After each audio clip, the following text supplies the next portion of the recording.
Click করুন অ্যাপের bell আইকনে আর সাবস্ক্রাইব করুন এবিপি আনন্দ। সব সময় থাকুন খবরে।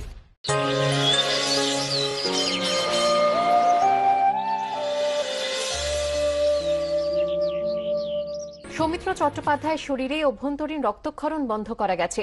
জমে থাকা রক্ত বার করা হয়েছে। রক্তে হিমোগ্লোবিনের মাত্রা স্থিতিশীল বলে হাসপাতাল সূত্রে খবর।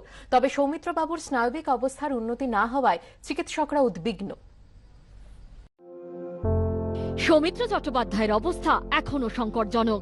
রবিবার শরীরে অভ্যন্তরীণ রক্তক্ষরণ শুরু হওয়ায় তার অবস্থার অবনতি হয়।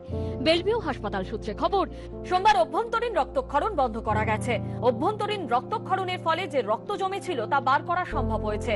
এরপর নতুন করে অভ্যন্তরীণ রক্তক্ষরণ হবে না বলেই আশাবাদী চিকিৎসকরা। সোমবারও সৌমিত্র বাবুকে রক্ত দেওয়া হয়েছে। তার রক্তে হিমোগ্লোবিনের মাত্রা স্থিতিশীল বলে হাসপাতাল সূত্রে খবর। তবে সৌমিত্র চট্টোপাধ্যায়ের স্নায়বিক অবস্থার উন্নতি না হওয়ায় চিকিৎসকরা উদ্বিগ্ন।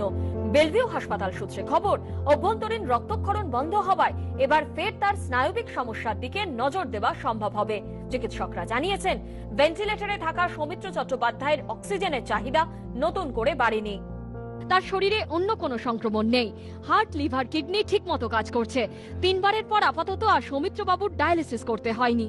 শরীরের ভিতরে জমে থাকা রক্ত বার করা গেলে অভ্যন্তরীণ রক্তক্ষরণ পুরোপুরি নিয়ন্ত্রণ করা যাবে বলে আশাবাদী চিকিৎসকরা। ঝিলম করঞ্জায়ের রিপোর্ট, এবিপি আনন্দ, কলকাতা।